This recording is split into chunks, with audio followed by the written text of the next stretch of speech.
guys, welcome back to my channel. So we are going to be backtracking ever so slightly. If you guys have followed me for a little while now, then you'll know I started like a parenting must-haves like series, and it kind of just slipped off the wayside, but I'm going to be going back into a few of the ones that I've missed.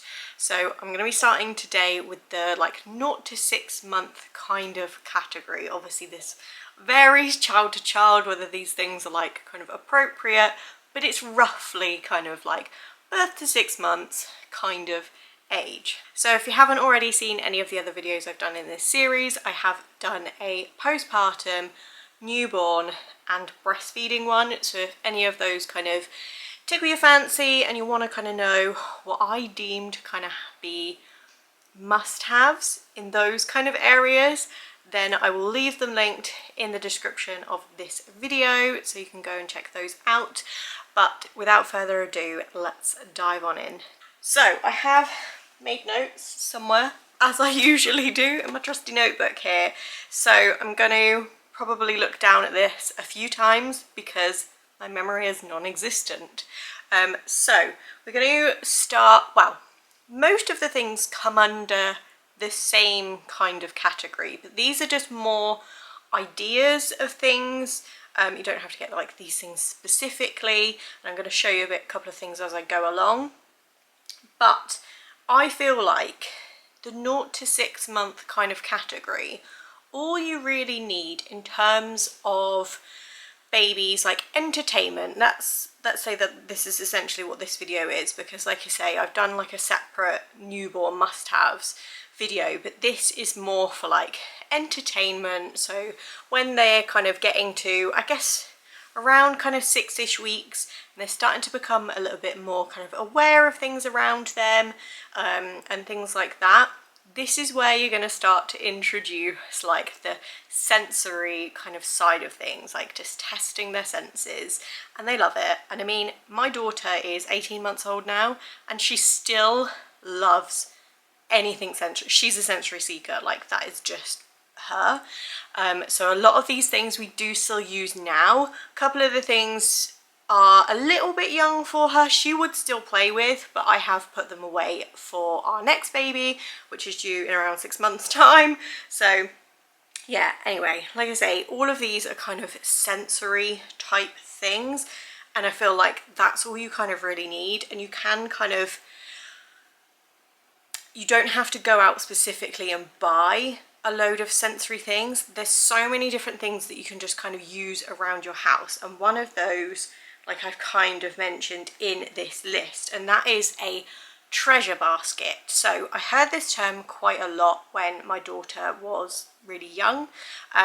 Didn't really know what it was, so I did a bit of Googling, looked on Pinterest quite a lot, and I just saw essentially what was this like little basket of just random little things. They could be things that are literally just in your house as it is, that they can use to kind of explore and things like that. A lot of things that they're able to maybe hold and things.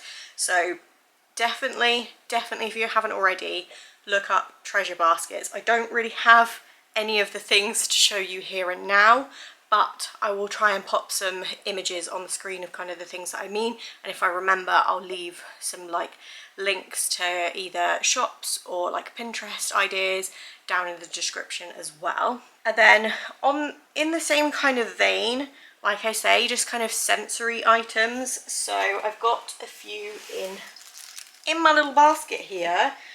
So things like, this video is going to be noisy, apologies. Things like rattles, especially ones like this that they're able to kind of hold. This one's quite a good one as well because obviously it's a soft one, so if there are slightly smaller, slightly younger rather, they can just hold this, and if they drop it on their face it's not going to hurt them. So little rattles and things like that are fab.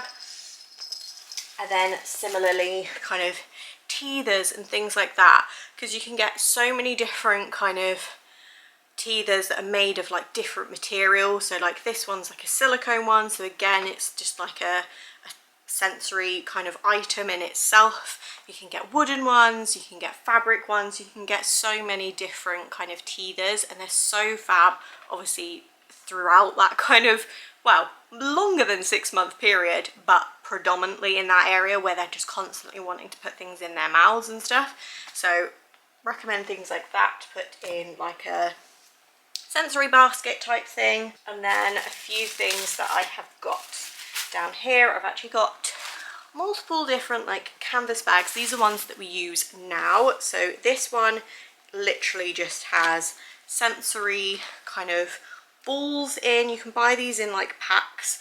I think I even bought the pack in Poundland, and they're just all different kind of textured balls. Obviously these aren't great in the newborn stage because they are quite hard to hold, but as they get a bit more dexterity, clearly that doesn't happen by the time you're 28, when they get a little bit more dexterity and can hold things like this, these are fab. And like I say, we still use these now. We use them for water play and stuff. Some of them do have holes in, so I have glued them up just so we can play with them with water and not worry about them getting mouldy.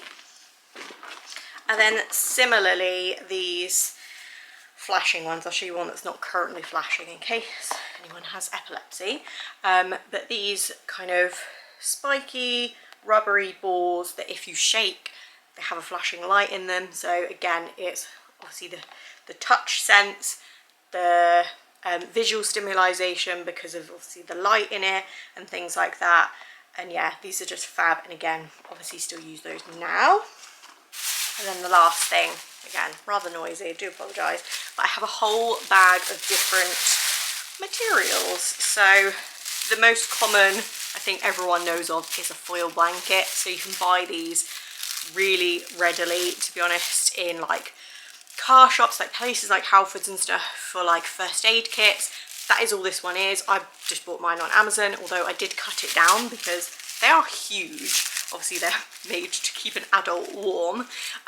So yeah, things like that, because they just love the crinkle, and obviously when the light reflects off it, amazing. So if you're going to do like proper kind of sensory play, shut all your curtains, get one of these out, get some like light up toys and stuff, and they will love their life. And again, just any kind of crinkly material. Like I say, I've got multiple different ones there that she can kind of play with, and like I say, she still loves that kind of thing now. Well, yeah, there's the rest of the foil blanket that I've cut, because as I say, they are huge and they do get ripped. So yeah, so that is those sorts of things. You can also get things like ribbons and stuff like that, like ribbons on a hoop that you can play with, like little kind of, I don't know what they're called, like kind of sheets of material that you can use to kind of like float over their faces and things like that. They're really, really great. So yeah, like I say, I'll leave some things linked in the description if you want to look at those sorts of things.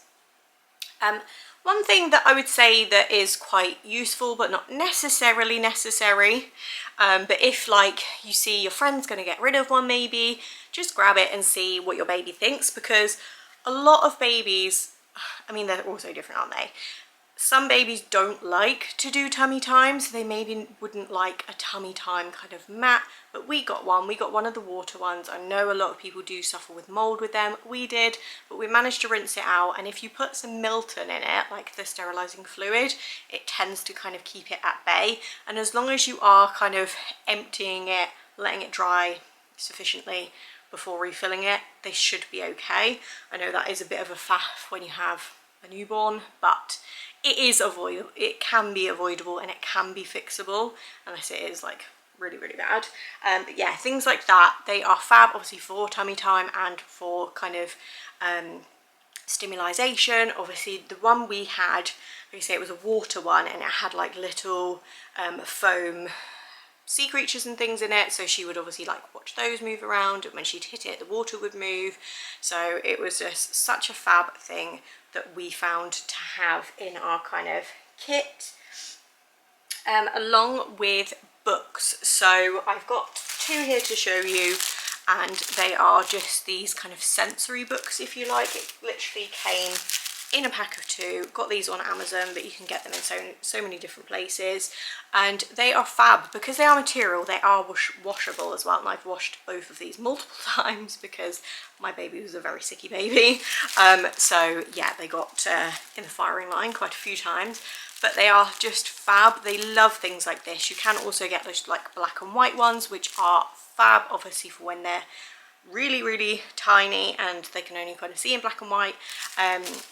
So yeah, sensory books in general, because it is really great to start kind of reading books, like storybooks, to babies from quite early on, just to kind of get them a little bit interested. Some babies aren't into it, mine just wasn't, she was just not into it at all, but books in general are great, and especially these ones because they can obviously play with them themselves and they crinkle, which they love. And then we have this basket of kind of random miscellaneous things, I guess. First off is Sophie the giraffe. A lot of you have probably already seen this in some kind of form. There is a couple of different forms that she comes in now, but this again is just such a fab toy. It's obviously made of silicone, so they can use it as a teether. It has a squeaker in it, so they like that kind of thing, and it's just nice to look at, isn't it?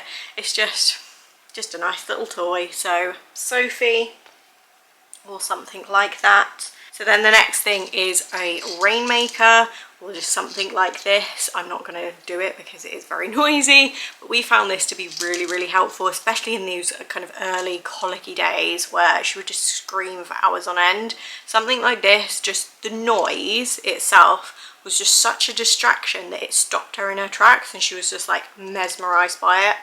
Absolutely fab. We still kind of currently have this in our stash. I think I am going to put it away though, because it is maybe a little bit young, I don't know, but she still likes to play with it, I guess, because she likes the noise of it. But yeah, something like that is a fab addition also. And then the last thing is just a kind of representation of DIY, I guess. Like I said, you don't need to kind of go out and buy loads of different toys. Like, you can make so much stuff out of either stuff you've got at home, or you can make them fairly cheaply by buying some things. And we made one of these like sensory bottles. You can make them in so many different ways, but we basically just had this empty, like, I think it was like a protein shake bottle that I have got water in and some glitter. You can make these with like pom-poms in and things like that, and I think if you put a bit of glycerin in it, it makes it kind of have that kind of snow globy kind of effect. So yeah, something like that, absolutely fab. And then the last thing I don't have physically here to show you, it is currently empty, so it wouldn't look very exciting, but if I can find the video I will include it. If not, I'll pop a picture on the screen. And that is a light up sensory tube thing, so like the ones with the fishes floating in it, lava lamp style, but better for children because obviously it doesn't get hot. So we have found this again to be such a fab item, kind of even beyond that stage, but I feel like especially at that kind of 0 to 6 month stage where you just kind of pop them on a little mat on the floor, you can have this like tube with the bubbles going and the lights, like it changes colour, and there's like the fishes floating in it. Such a fab like sensory kind of toy. Like I said, it's not like a toy in the sense that you're going to pick it up and play with it, but when they're that small and they can't necessarily pick things up, things like that are amazing.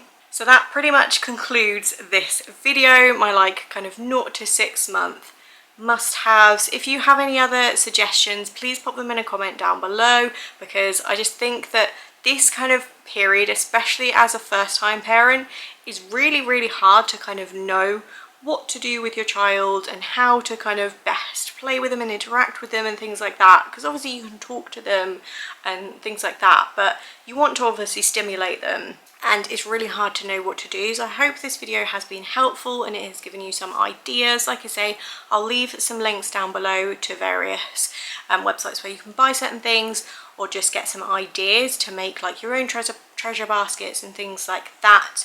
Give this video a thumbs up if you did find it helpful. Subscribe if you haven't already to see more like this in the near future, and I will see you all very soon. Bye guys.